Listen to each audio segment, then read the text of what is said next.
தமிழகத்தில் மேலும் 4 புதிய அரசு கலைக்கல்லூரிகள் தொடங்கப்படும் என்று முதலமைச்சர் மு.க.ஸ்டாலின் அறிவித்துள்ளார்.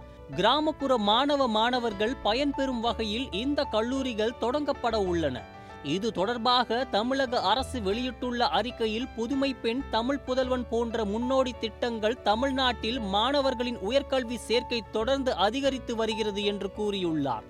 தேவைகளை நிறைவேற்றும் விதமாக தமிழ்நாடு முதலமைச்சர் அவர்கள் 28/5/2023 அன்று தலைமைச் செயலகத்தில் உயர்கல்வித்துறை சார்பில் 2025 முதல் 26ஆம் கல்வியாண்டு முதல் செயல்படும் வகையில் கடலூர் மாவட்டம் பண்ருட்டி, நீலகிரி மாவட்டம் குன்னூர், திண்டுக்கல் மாவட்டம் நத்தம், சென்னை மாவட்டம் ஆலந்தூர், விழுப்புரம் மாவட்டம் விக்கிரவாண்டி, செங்கல்பட்டு மாவட்டம் செய்யூர், சிவகங்கை மாவட்டம் மானாமதுரை, திருவாரூர் மாவட்டம் முத்துப்பேட்டை, தஞ்சாவூர் மாவட்டம் திருவிடைமருதூர், பெரம்பலூர் மற்றும் தூத்துக்குடி மாவட்டம் ஒட்டம்பிடாரம் ஆகிய இடங்களில் 11 புதிய அரசு கலை மற்றும் அறிவியல் கல்லூரிகள் காணொலி காட்சி வாயிலாக தொடங்கி வைக்கப்பட்டது.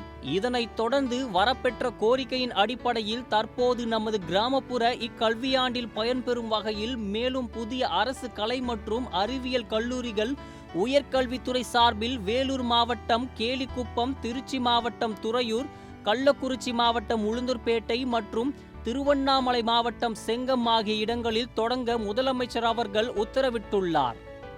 இதனால் இந்த பகுதியில் உள்ள 1120 மாணவர்கள் உயர்கல்வி பெறுவார்கள் என தெரிவிக்கப்பட்டுள்ளது.